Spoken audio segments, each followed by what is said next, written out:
Welcome to Iron Financial. This is the only place you need to be to forge a stronger portfolio and cut right through all that market weakness. Today, we are putting Etsy on the anvil. Now, you probably saw the headlines. The stock just ripped, 13% higher in pre-market trading right after their Q4 earnings call. And everyone's screaming about a turnaround. But our job here, you know it is. It's to hammer out the truth. Is the management team actually forging a real durable recovery, or are they just slapping a coat of paint over some serious rust? Is this a genuine structural recovery we're seeing, or is this a classic value trap, just sitting there waiting to snap shut on investors who aren't paying close enough attention? Well, we are about to find out. Okay, hold on a second. A pop is a pop, I get it. The number goes up, people get excited, but let's get some real perspective here before we start popping champagne corks. Just look at this chart. All right, so they managed to claw their way up to nearly $50 a share from a low of about 40. That's the hope, right there in that little green arrow. But now I want you to look at the hole they're still in. The 52-week high is over $76. So even with this massive surge that has everybody so excited, investors who got in near the top are still sitting on a loss of over 30%. This is not a victory lap. This is more like a desperate gasp for air after nearly drowning. The market is giving them a temporary thumbs up for one single quarter of performance. I'm just not convinced. The real question we need to be asking is whether this is a sign of sustainable strength or if it's just a dead cat bounce. And that is exactly the tension we're going to dig into today. You've hit it right on the head. Etsy is standing at a truly critical crossroads. There's no doubt they've made some massive, bold strategic moves, and the market, at least for now, is rewarding them for it. But the fundamental question remains, has the underlying business, the actual engine of the company, fundamentally changed for the better? So today, we are running Etsy's entire Q4 2025 report through the Iron Financial stress test. We're going to examine the foundation they've laid, we're going to inspect the engine for any cracks, and we're going to pressure test their blueprint for the future. By the end of this, we will determine if this company is finally, after all this time, building a fortress for long-term investors, or if they're just frantically patching up the cracks before the next big storm hits.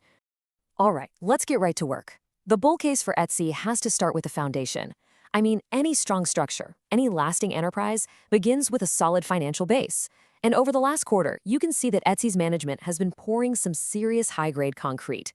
They've made some incredibly aggressive, no-nonsense moves, specifically designed to fortify their balance sheet and send a clear signal to the market that they are in control of their own destiny.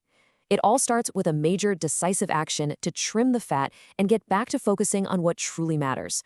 This isn't just rearranging deck chairs. This is about rebuilding from the ground up. Now, what's really fascinating about this slide is not just the number itself, but the sheer strategic brilliance of the move.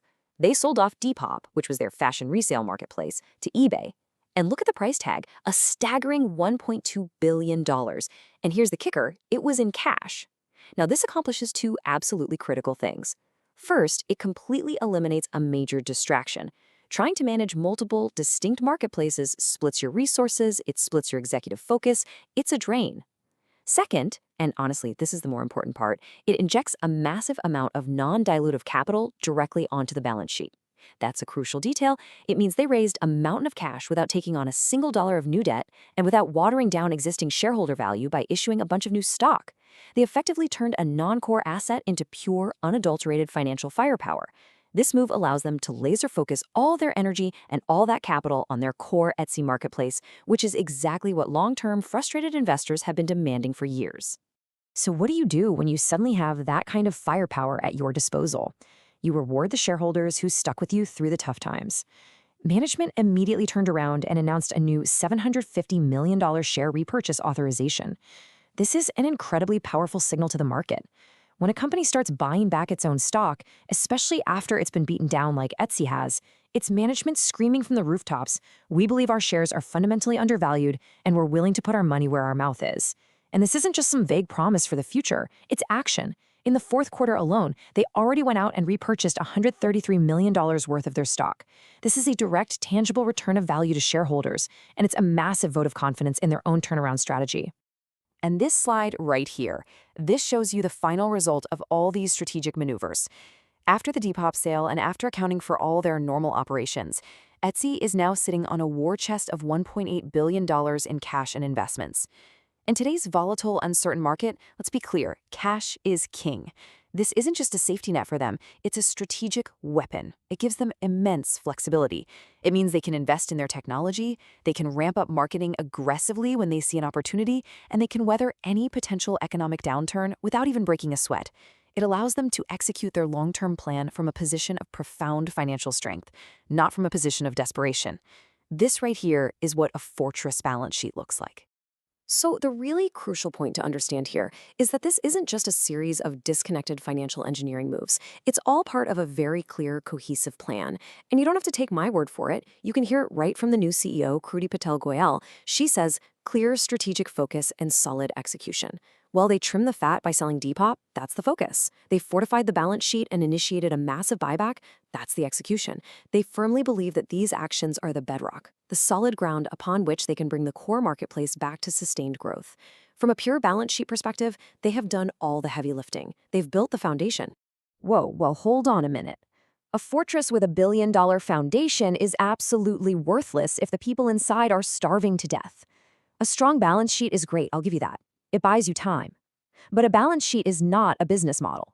It's time to stop admiring the concrete and start inspecting the actual growth engine. You know, the thing that's supposed to be making money? Is it actually firing on all cylinders? Or is there smoke pouring out from under the hood? Because I'm seeing some serious cracks in this foundation you're so proud of, and we need to look at them very, very closely. This slide right here, this shows the deep, troubling disconnect that has me really worried. Over on the left, you see the headline number that all the bulls are clinging to. Record Q4 revenue, over $881 million, up a pretty respectable 6.6% year over year. Okay, but now look at the number on the right. This is the number that truly matters for a marketplace business like Etsy. It's the gross merchandise sales, or GMS. That's the total dollar value of all the stuff actually sold on the platform. And it was up a measly, pathetic 0.1%. Just let that sink in for a moment. Revenue is up nearly 7%, but the amount of stuff people are buying is completely flat. So how is that possible? It's simple. They are squeezing more money out of each transaction. Their take rate, the cut they take from sellers through fees, through ads and other services, is going up. But that is not healthy growth. That suggests the core activity on the platform is stalling out, possibly because of intense competition from giants like Temu and Shein, or maybe just a general slowdown in e-commerce after that pandemic boom. This is an engine that's running on fumes, not fuel. And believe me, it gets even worse when you drill down into that anemic 0.1% growth.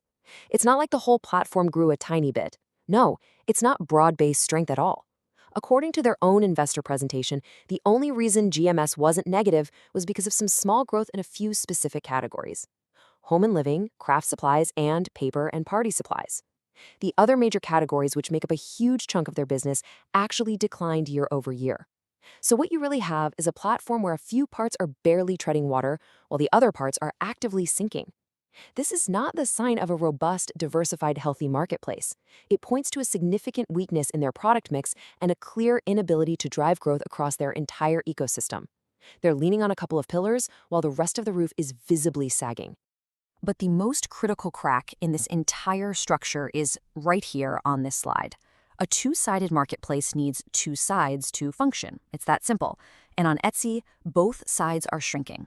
They lost 1.5% of their active sellers year over year, but even more alarmingly, they lost 3.4% of their active buyers, with that number falling to 86.5 million. Just think about that for a second. How can you possibly build a sustainable growth story when the number of people making things and the number of people buying things are both going down? You can't. It's a leaky bucket. They can talk all day in their earnings calls about reactivating buyers, but the net number is negative. This is the absolute core of the business, the network of buyers and sellers, and it is actively eroding. This isn't just a crack. This is a fundamental structural flaw. And for anyone out there who thinks I'm being too harsh, that I'm just nitpicking one or two bad quarters, let's just pull back for a moment and look at the big picture. This is the 5-year performance chart from their own 10K filing. I want you to really look at this. The purple line, that's the Russell 1000 index. The dotted line is the S&P Small Cap 600. Notice the trend? It's up and to the right. Both are steadily climbing, consistently creating wealth for investors. And that black line way down at the bottom, the one that looks like it fell off a cliff back in 2022 and has just been scraping the floor ever since, yeah, that's Etsy. Over the last 5 years, this company has been a wealth destroyer, not a wealth builder. This recent little pop to $50 is just a tiny, insignificant blip on this brutal chart. The long-term trend is painfully, brutally clear. So when you tell me they're building a fortress, I have to ask, for who? Because long-term shareholders are just sitting in the bottom of a crater. Look, you're not wrong. That 5-year chart is ugly, it's brutal, and the user leak is a real, serious problem. No one can deny that the past performance has been abysmal. But our job here isn't to analyze the crater, it's to determine if they can actually build their way out of it. And what you're calling cracks, management is calling a problem that needs a new, more powerful set of tools to solve. They acknowledge these issues, and they believe they have a new blueprint to completely rebuild the growth engine, a blueprint that is centered on the most powerful technology in the market today: artificial intelligence. They aren't just trying to patch the old walls, they're talking about rewiring the entire building from the ground up. And just look at the alliances they are forging. These are not small-time tech startups they're playing with. They are partnering with the absolute titans of the AI world. They're integrating with OpenAI's ChatGPT for instant checkout. They're embedding themselves directly into Google's Gemini app and its new AI-moded search. They're working with Microsoft for a Copilot checkout experience. And they're partnering with Stripe for what they're calling agentic payments, which essentially allows AI assistants to handle entire transactions on a user's behalf. This is a massive strategic push to make Etsy's unique inventory discoverable and purchasable wherever the next generation of e-commerce is actually going to happen. They're strategically moving beyond their own website and their own app to meet customers inside the AI assistants that will power the future of search and shopping. This is some heavy-duty future-proofing. And let's be clear, this isn't just some gimmick or a buzzword they're throwing around to sound modern. For a company like Etsy, AI is a tool that is perfectly designed to solve their most fundamental problems. Their biggest challenge has always been connecting a buyer who has a vague idea of wanting something special with that one perfect item hidden among millions of unique listings. AI is the key to unlocking that connection. So, step 1, use AI to enhance personalization far beyond what any human team could ever do. Step 2, that enhanced personalization dramatically improves the discovery of unique items that would have otherwise been buried. Step 3, when buyers can easily find things they truly love, they come back more often, which drives up buyer frequency. And step 4, that virtuous cycle of discovery and repeat purchases is exactly what will fuel long-term sustainable GMS growth. It's a clear, logical plan to use cutting-edge technology to fix the core user erosion problem. You know, it's a beautiful sounding plan. It really is. It checks all the right buzzword boxes: AI, personalization, synergy, you name it. But here's the billion-dollar question that this entire bull thesis now rests on. Is this a blueprint for actual, real profit? Or is it just a pile of very, very expensive parts? These partnerships with Google, Microsoft, and OpenAI, they do not come cheap. Integrating these complex technologies requires immense engineering resources and time. So where is the clear, quantifiable path to monetization? Show me the slide in their deck that says, for every dollar we spend on our AI initiative, we expect to generate X dollars in new GMS. It's not there, because they don't know. Right now, this feels more like a costly PR campaign designed to convince Wall Street that they're doing something about AI. It's a huge, expensive gamble. And right now, there is zero proof that it will translate into the hard GMS and user growth numbers that actually matter to the bottom line. It is a gamble. Of course it is. Every single turnaround story is a gamble. But the evidence is now on the table. We've pressure tested the financial foundation, and we've inspected all those cracks in the growth engine. We've examined their blueprint for the future. So now it's time to weigh it all. It is time for the iron financial verdict. Let's put all these pieces together and see exactly where we land on Etsy. But before we deliver that final verdict, there's one more piece of evidence for the bulls that we absolutely cannot ignore, and that's leadership. They just appointed Fred Wilson as the new lead independent director. Now, for those of you who don't know the name, Wilson is a legend in the venture capital world. He's the founder of Union Square Ventures. But more importantly, he has been on Etsy's board of directors since 2007. He has seen it all with this company: the good, the bad, and the ugly. Putting a seasoned, long-term, and highly respected director like him in this crucial role signals a deep commitment to stability, to strong corporate governance, and to smart, experienced oversight during this critical turnaround phase. This is adult supervision of the absolute highest caliber, and it adds a real layer of confidence that the strategy, whatever its risks, will be executed with discipline. So here it is, our stress test summary. The points of strength, the foundation, they're undeniable. They are cash-rich and have managed their debt exceptionally well. They now have a newly focused strategy centered on their core marketplace. They're being aggressive with share buybacks, returning cash to shareholders. And as we just discussed, they're shoring up their executive leadership and board oversight. This is a genuinely solid base to build from. It is a solid base, but you can't build a skyscraper on a foundation that's actively cracking beneath your feet. And these weaknesses are not trivial little things. They are deep and they are structural. The shrinking buyer and seller base is a 5-alarm fire for a marketplace. The stagnant core GMS shows that the economic engine has completely stalled. The return on their big, expensive AI bet is a complete and total unknown, and you simply cannot ignore the brutal reality of their long-term underperformance versus the rest of the market. The foundation might be solid concrete, but the business they've built on top of it is shaky at best. So that brings us to our final verdict. And really, the clearest, most honest way to describe Etsy right now is as a high-risk, high-reward construction project. Management has done an absolutely excellent job of pouring a solid, cash-rich financial foundation. They have the capital, they have the renewed focus, and they have the leadership in place. That's where you see the reward potential. But the actual structure they are trying to build on top of that foundation, the growth engine itself, is completely unproven and is showing very serious signs of stress. The core business metrics are not just weak, they're trending in the wrong direction. And that right there is the high-risk element of this equation. And that's the final takeaway for everyone watching.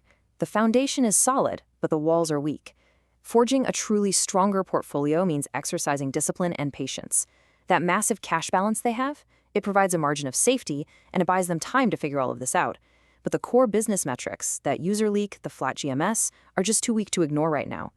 The risk that they spend billions of dollars on a fancy AI strategy that doesn't move the needle one bit is very, very real. This is not a clear buy signal. This is a wait and see.